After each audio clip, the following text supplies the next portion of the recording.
আসসালামু আলাইকুম সবাইকে। আজকে পড়ব আমরা ৭১ পৃষ্ঠা তালগাছ কবিতাটি, পাঠ ২৩। লিখেছেন রবীন্দ্রনাথ ঠাকুর। তালগাছ এক পায়ে দাঁড়িয়ে, সব গাছ চারিয়ে, উঁকি মারে আকাশে, মনের সাধ কালো মেঘ উড়ে যায়, একেবারে উড়ে যায়, কোথা পাবে পাকাশে।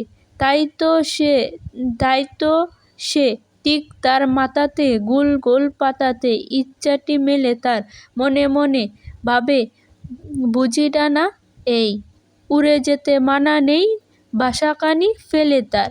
সারাদিন ঝর ঝর থর থর, কাঁপে পাতা পত্থর, ওরে যেন ভাবে ও, মনে মনে আকাশেতে বেরিয়ে তাদের এড়িয়ে, যেন কোথায় যাবে এ। তারপরে হাওয়া যেই থেমে যায়, পাতা কাঁপা থেমে যায়, ফেরে তার নামটি, যেই ভাবে মা, যে হয় মাটি তার। ভালো লাগে আরবার পৃথিবীর কোনটি। সমাপ্ত।